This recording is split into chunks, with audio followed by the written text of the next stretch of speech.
500,000 people facing catastrophic levels of acute food insecurity. What has happened in Gaza over the past 9 months is devastating. The images of dead children and desperate, hungry people fleeing for safety, sometimes displaced for the second, third, or fourth time. We cannot look away in the face of these tragedies. We cannot allow ourselves to become numb to the suffering, and I will not be silent. Thanks to the leadership of our President, Joe Biden, there is a deal on the table for a ceasefire and a hostage deal. And it is important that we recall what the deal involves.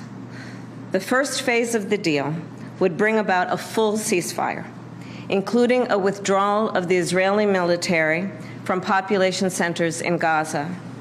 In the second phase, the Israeli military would withdraw from Gaza entirely, and it would lead to a permanent end to the hostilities.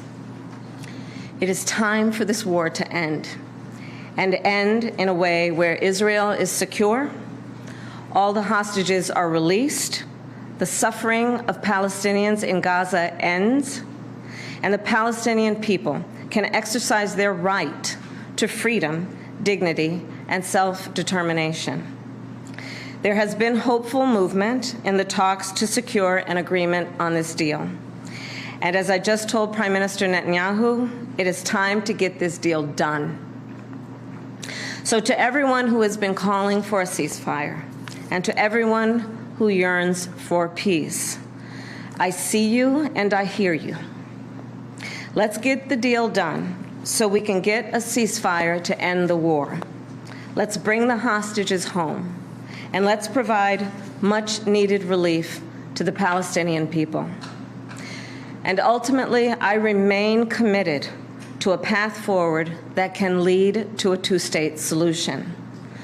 And I know right now it is hard to conceive of that prospect, but a two-state solution is the only path that ensures Israel remains a secure, Jewish, and democratic state, and one that ensures Palestinians can finally realize the freedom, security, and prosperity that they rightly deserve. And I will close with this then. It is important for the American people to remember the war in Gaza is not a binary issue. However, too often the conversation is binary, when the reality is anything but. So I ask my fellow Americans to help encourage efforts to acknowledge the complexity, the nuance, and the history of the region. Let us all condemn terrorism and violence. Let us all do what we can to prevent the suffering of innocent civilians, and let us condemn anti-Semitism, Islamophobia, and hate of any kind. And let us work to unite our country. I thank you. Madam Vice President, after your meeting, are you convinced that the Prime Minister would like us